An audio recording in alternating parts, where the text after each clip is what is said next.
ঘোরাঘুরি করতে কার না ভালো লাগে। তো ফাইনালি আজকে ঘুরতে বের হয়ে গেলাম আর চলে আসলাম কুসুম্বা মসজিদ। তো দেখতেই পাচ্ছেন গাইস, আসতে না আসতে বন বন করে ঘুরতে লাগলাম আর সাথে কিছু ফটোশ্যুট করে নিলাম। এদিকে আসতেই দেখতেছি অনেক লোকজন, অনেক ভালো লাগছে। তাদের মধ্যে ভাইয়ার আপু যেন কি করছে এখানে বসে, তো আমি কিছু বুঝলাম না। আসলে আপনারা যদি বুঝে থাকেন তাহলে কমেন্টে বলে যাবেন। তো তাদের দিকে এই ভাইয়াগুলো অনেক হাসাহাসি করতেছে। আসলে ভাই কিছু বলার নাই, তারাও আমাদের মতো ঘুরতে আসছে। তো আমরা এখান থেকে বের হয়ে গেলাম আর নওগাঁর উদ্দেশ্যে রওনা দিলাম। ঘুরতে অনেক ভালো লাগছে। আসলে আজকের আবহাওয়াটা অনেক রোমান্টিক, আকাশ অনেক মেঘলা মেঘলা, যার কারণে ঘুরতে অনেক ভালো লাগছে।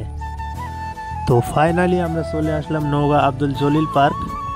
তো এখানে এসে প্রথমে আমরা গাড়ি পার্কিং করলাম, দেন কিছুক্ষণ বাইরে ওয়েট করলাম। আর পার্কের মধ্যে ঢুকতে হলে আমাদের টিকিট সংগ্রহ করতে হবে। তো আমরা এখন টিকিট সংগ্রহ করব। অবশেষে আমরা টিকিটটা হাতে পেয়ে গেলাম আর এই টিকিট দিয়ে আমরা এখন ভিতরে প্রবেশ করব। তো দেখতেই পাচ্ছেন আঙ্কেলটা আমাদের টিকিট অনেক সুন্দর করে চেক করলো আর আমাদের ভিতরে ঢুকতে দিল। অনেক সুন্দর একটা পার্ক, সামনে দেখতে পাচ্ছেন যে ঝর্ণা আর সেখান থেকে পানি নামছে, অনেক ভালো লাগছে। তো আমরা পুরো পার্কটা দেখার জন্য সামনের দিকে হাঁটাহাঁটি শুরু করলাম। আসলে লোকজন অনেক কম, লোকজন আরও বেশি থাকলে হয়তো বা আরও বেশি ভালো লাগতো।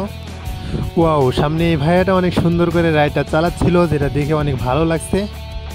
পার্কটা যদিও ছোট, তারপরে অনেকগুলো রাইড আছে এখানে। তো যেদিকে তাকাচ্ছি চারিদিকে শুধু ওয়াও আর ওয়াও। একটা জিনিস আমার অনেক ভালো লাগছে, সেটা হচ্ছে পার্কটা যদিও অনেক ছোট, তারপরেও এখানে অনেকগুলো রাইড আছে আর এটাই সবচাইতে আমার কাছে অনেক বেশি ভালো লাগছে। তো সামনে দেখতে পাচ্ছেন আমরা সামনের দিকে আগাচ্ছি আর এই যে সামনে অনেক বড় একটা রাইড, নাগরদোলার মতো। তো আমরা এই রাইডটাতে চড়বো। তো আমি সবাইকে বলছিলাম যে রাইডটাতে আসলে উঠতে হবে। তো আমরা রাইডটাতে ওঠার জন্য আসলে টিকিট সংগ্রহ করতে হবে। তো আমরা সামনের দিকে যাচ্ছি টিকিট সংগ্রহ করার জন্য।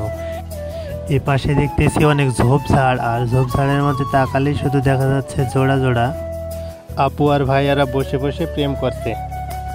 তো যাই হোক, আমরা সামনের দিকে আগালাম আর টিকিট সংগ্রহ করে নিলাম আসলে এই রাইডটাতে ওঠার জন্য। তো এখন আমরা রাইডটাতে উঠবো। তো আমরা সহ আর কয়েকজন লোকজন ছিল, তাছাড়া তেমন কোনো লোকজন নাই। তো আমরা এই কয়েকজন সহই আসলে রাইডটাতে ওঠার জন্য টিকিট দিয়ে দিলাম। আর দেখতেই পাচ্ছেন যে ভাইয়াটা আমাদের টিকিট চেক করে নিল আর আমাদের রাইডটাতে উঠায় নিল।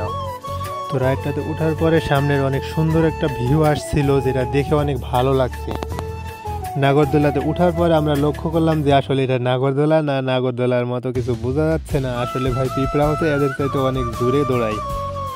তো আমরা রাইডটা থেকে নেমে গেলাম আর সামনের দিকে আর একটা রাইড অনেক দূরে ঘোরাচ্ছিল। তো আমরা ভাবলাম এই রাইডে উঠবো। তো আমরা টিকিট সংগ্রহ করে নিলাম আর এই রাইডে উঠে গেলাম। তো আমরা ছিলাম 6 জন। তো 6টা টিকিট কাটার পরে আমরা যে আমাদের মধ্যে থেকে একজন বলছে আসলে এই রাইডটা যেভাবে ঘুরছে আমি এই রাইডে উঠবো না। তো আমরা জানতে চাইলাম কেন উঠবে না সে। তো সে নাকি বলছে তার নাকি জিয়ের মধ্যে মাথা ঘোরায়, সে কারণে সে উঠবে না। আসলে ভাই জিয়ের মধ্যে কীভাবে মাথা ঘোরায় এটা আমার আসলে জানা নাই, আপনারা যদি জেনে থাকেন তাহলে কমেন্টে বলে যাবেন। আসলে ভাই রাইডটাতে উঠে অনেক ভালো লাগছিল।